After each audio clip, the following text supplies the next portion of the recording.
इस तालाब को देख रहे हैं? बच्चे, बूढ़े, युवक, किसी से भी मैं पूछ लूं कि ये क्या है तो सबका उत्तर एक ही होगा। उत्तर तब बदलेगा जब प्रश्न ये होगा कि आप इस तालाब के साथ क्या करना चाहें। कोई कहेगा कि मैं यूं ही किनारे पे बैठ के इस जल को स्पर्श करके शीतल वायु का आनंद लेना चाहूंगा। कोई कहेगा मैं इस तालाब में तैरना चाहूंगा। कोई कहेगा मैं एक कागज की नाव बना के इसमें छोड़ना चाहूंगा। कोई कहेगा मैं मछली पकड़कर जीवन यापन करना चाहूंगा, आदि इत्यादि। आपको एक बात बता दूं कि हमारा जीवन भी इसी तालाब की भांति एक समान, किंतु हमें इसके साथ क्या करना है यह निर्णय हमारा है। इस तालाब में आपको मोती भी मिलेंगे, कीचड़ भी मिलेगा। यदि आप मोती पाना चाहते हैं तो आपको उस गहराई तक जाना होगा, उतने प्रयास आपको करने होंगे, तब जाके आप मोती पाओगे। अन्यथा केवल कीचड़ हाथ लगे। किंतु जो मैं सदैव कहता, निर्णय आपका है। राधे राधे। आप जानते हैं, अनगिनत प्रयासों के पश्चात चींटी अपना एक छोटा सा घर बना पाती है, जो अन्य जंतुओं के लिए सरल सी बात है। वो चींटी के लिए उसके जीवन की सबसे बड़ी घटना, सबसे बड़ी सफलता है। भविष्य में चींटी रहे न रहे, इनके बनाए हुए घर वर्षों पश्चात तक टिके रहते हैं। जीवन में सफलता के साथ भी ऐसा ही होता है। आपको एक दिन में सफलता नहीं मिलती, किंतु यदि आप प्रतिदिन प्रयास करते रहें तो एक दिन आपको सफलता अवश्य मिलेगी। स्मरण रखिएगा, भाग्य के द्वार उनके लिए नहीं खुलते जो हार मान लेते हैं। भाग्य उनका स्वागत करता है जो उठकर उनके द्वार खटखटाने का प्रयास करते हैं। तो प्रयास करते रहे, सफलता एक न एक दिन आपके पास आएगी।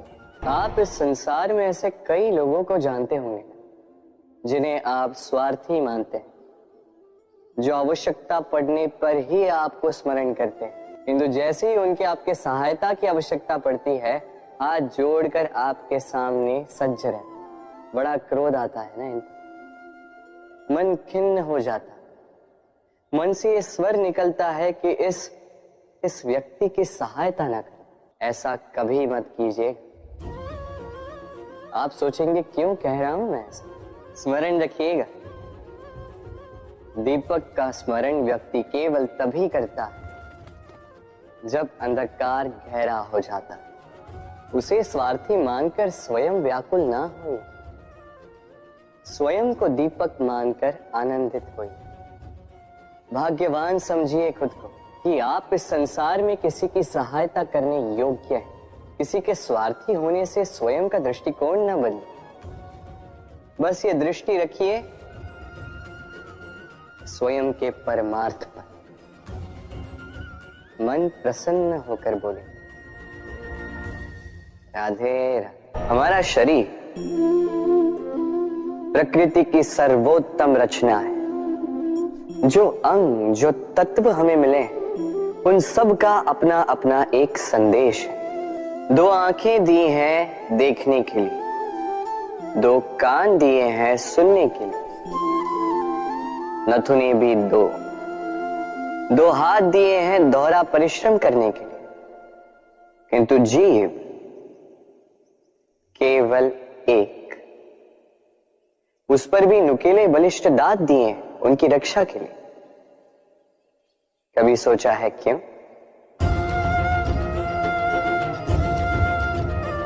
क्योंकि शब्द और शब्दों का उपयोग मनुष्य का सबसे बड़ा शस्त्र है, जिसका उपयोग जितना सोच समझकर किया जाए, मनुष्य जीवन में उतना ही ऊपर उठता है। तो समझे ना? देखो, सुनो, समझो अधिक, बोलो कम। राधे राधे। इस फल को देख रहे हैं आप? ये वो फल है जो पेड़ के सबसे ऊपर वाली शाखा पर पाया जाता है। तो जब ये टूटता है तब ये उस आकाश की ओर नहीं जाता जो ऊपर हो, वह जाता है उस धरती की ओर जो नीचे से उसे तक रही होती। क्यों? क्योंकि इस फल को अपनी ऊंचाई का ज्ञान धरती की नीचाई देखकर होता है। यही बात हम मनुष्यों के लिए भी लागू होती है। यदि आप संपन्न हैं तो उनकी सहायता अवश्य करें जो आपसे सामर्थ्य में कम, जिनको सहायता की आवश्यकता। आप सामर्थ्य में अधिक है क्योंकि वो आपसे कम है। देखिए, जीवन में आनंद केवल बढ़ना नहीं बल्कि उनकी सहायता करना भी है जो किसी कारणवश आपसे नीचे रह गए। और